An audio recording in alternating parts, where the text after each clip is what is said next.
Hey guys, I'm Billy, this is BILLT, and today I'm just going to talk about the channel itself, so let's go ahead and hit that intro. Even when you feel low, you can still go. Even when you feel slow, you can still go. Even when there's no hope, you can still go. I never answer to no, man, I still go.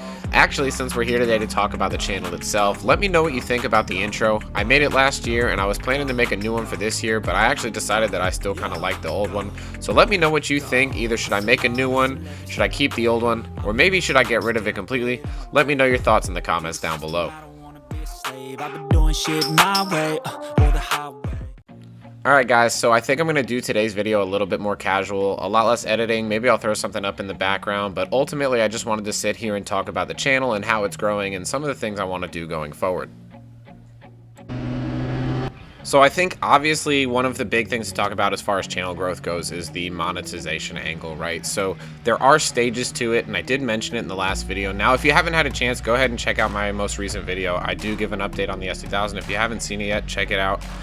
But one of the things I talk about in that video is membership, and I think I'm going to address that a little bit later in this video.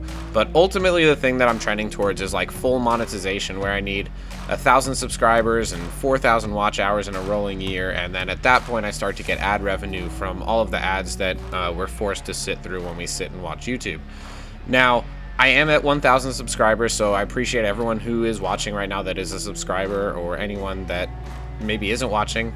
I still thank you, but obviously if you're not watching this, you're not going to hear me. So I really appreciate everyone watching it, and I do thrive on feedback, so if you have anything over the course of this video or over the course of any video, drop me a comment. I do my best to respond, sometimes almost immediately, and sometimes usually within a day or two or an hour or something like that.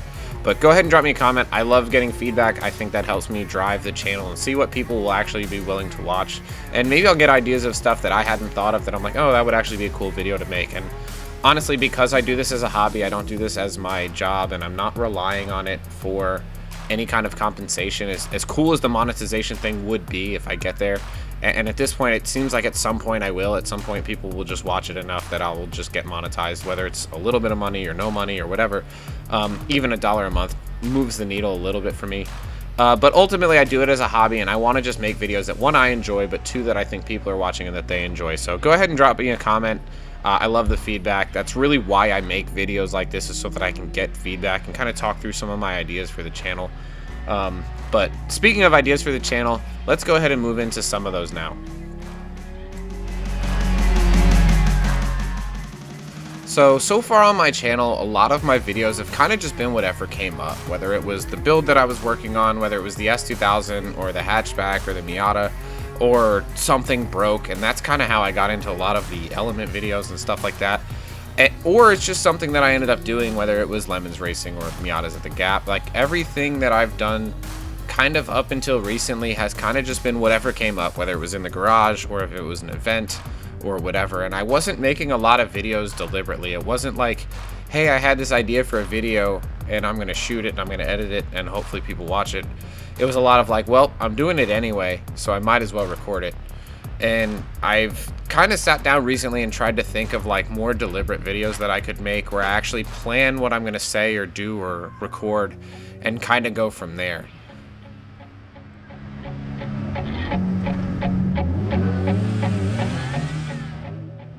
So if you haven't had a chance, two of the videos that I've made most recently, I think, are actually the most deliberate YouTube videos that I've made since I've been making videos on YouTube. Now, I think aside from the fleet update videos, most of my videos are just stuff that happened in the garage.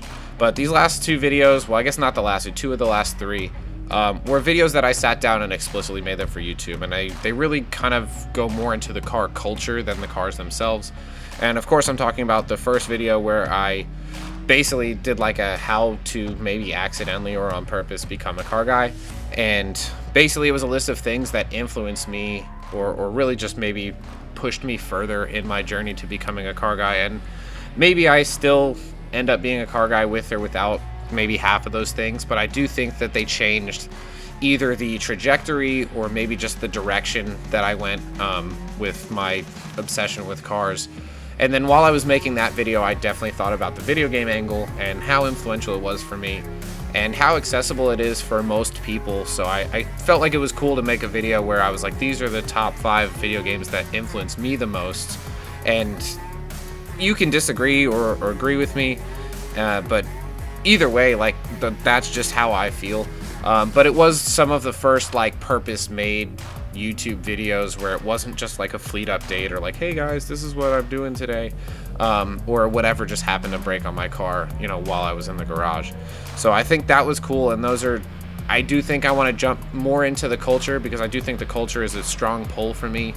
A lot of my friends or people that I've spent a lot of time with over the last 15-20 years have been because of cars, or we spent more time together because of cars. Like, so I've had friends that weren't into cars, and it's not that we don't hang out, but like I definitely hang out more with my friends who are into cars than my friends who aren't. It's just kind of the way I am. I spend a lot of time doing it, so I naturally gravitate towards those people. And the culture itself, I always thought the culture was great. Now, I've seen a lot of videos, people talking about how the culture has changed, and I've thought about doing a video, and I might do it just from my perspective, because maybe my perspective is a little bit different than a lot of other people's. But I've seen the 10-year shift, I've seen the 15-year shift, and for me it would be more of like a 20-year shift even. But part of that is that the people change too, right? Like, I have changed. Like, what I want to go out and do is different from what I wanted to do 20 years ago or 15 years ago or 10 years ago. So I do think I'm going to jump more into like culture-based videos. So like I said, go ahead and drop me a comment, give me your feedback. It could be on one of those other videos, or it could be on this video, but let me know what you guys want to see, or if that's something that you guys would be interested in too. But I do think that's something that I also want to jump more into than I have.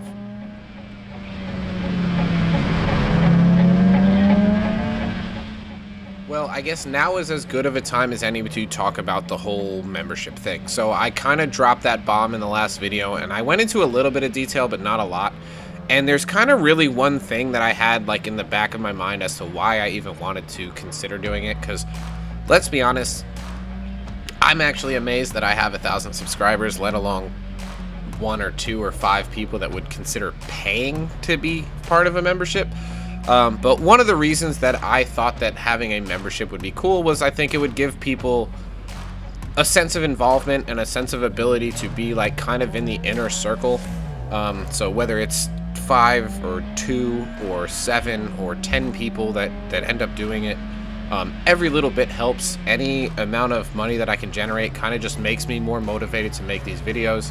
But ultimately, I really had an idea for a video in the back of my head, and if you're my age or maybe even older, or close at least, maybe you remember hanging out in the grocery store while your mom's shopping and you're reading a magazine that you have no intention of buying, but one of your favorite columns is actually like a reader's rides or a reader's spotlight or something like that, where the readers of the magazine can submit their own cars and their own rides, and the editors will pick, you know, maybe 1 or 2 or 3, and they throw them in there. And I think that was something that was super cool to me, because as awesome as the centerfolds were and as awesome as the cover was, as a 12, 13, 14, 16, 18, 19, 30-year-old person, sometimes you see these things and you just don't feel like that's a relatable thing for you.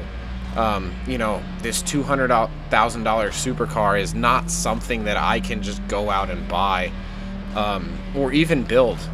So for every person, they have their financial limits and they have their technical limits and they have their things that they feel that they're capable of. And for a lot of people, like reading those magazines or watching movies or playing video games or seeing cars at car shows is like your escape, where you're like, yeah, like that $500,000 car, or even if it's a $50,000 or $20,000 or $30,000 car that somebody has 100, 200, 300, 2,000 wrench hours in, you go and see that and you're like, I don't think I could ever do that, whether it's financially or skill wise or technically or focus or time or money or whatever. But looking at the reader's rides, those were always something that was relatable and attainable, and something where you're like, yo, that could be me. Like, as much as I'm standing here with this magazine right now and I'm reading it, that guy was doing the same thing. So for me, I thought that would be a cool thing. I think it would be super cool if I could do like a reader's ride series kind of deal. And maybe I'll start with friends and family because I don't have a direct connection to all of the subscribers. But if you're interested, go ahead and drop me a comment. Let me know.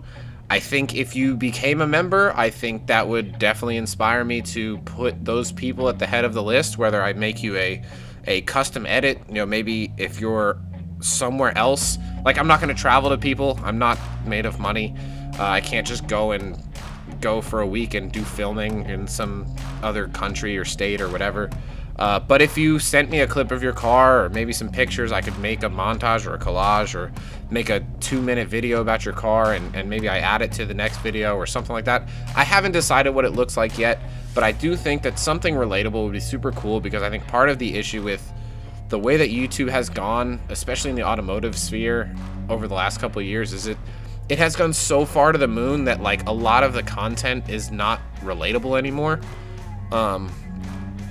I watch a lot of YouTube, and even myself as a car guy and a gearhead, and I have a bunch of cars and all that stuff, and I watch some of these builds and I'm like, there's no way I could do that unless this was my career, right? Unless my business was making these cars or making these videos, I don't think that I could afford to put 10 or 15 or 20 or 30 or 50 or $100,000 into a car over any amount of time, unless you're talking about over a decade or 2 decades. But like, it's not, you know, everybody has their threshold of what they think is relatable, and I think there's going to be a little bit of a backswing on YouTube toward relatable content, and I think I just kind of want to get out in front of it. And I like the inclusiveness, and I've mentioned it before in this video. I like the culture, I like the people.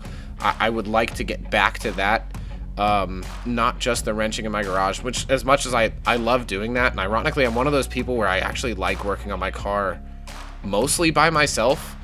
I just focus better. I do like hanging out in the garage, and like if I'm tinkering, that's one thing. Like I'm like, oh, I just got this like 45-minute thing to do, so I'll spend 7 hours in the garage with my friends doing it. It's super inefficient, but I do have a great time doing it. But if I'm working and I really need to get stuff done, I do like it by myself. But everything else, I like having people around. I like going to my friend's house and hanging out in the garage, and that's all we do. I like having people over here and we talk about it. Like it is the way it is, and I've always grown up gravitating towards those situations. But I do want to bring that maybe to people who don't feel like they have the opportunity to do that. So it's one of those things where, like, let me know if you think that that is a viable option. Go ahead and sign up for membership if you think that supporting this channel is worth $12 a year. Other than that, I think now is as good of a time as any to go ahead and end this video. I've been down here for at least an hour and a half, when I thought I was going to I was probably going to spend about 20 minutes making a 5-minute video, and I'm probably 10 minutes into the video and I've been here for 90. So this has already gone on longer than I wanted it to, but I appreciate anyone watching it this far. Like every other video, drop me a comment, let me know what your feedback is. Don't forget to like, share, subscribe, and we'll catch you in the next video.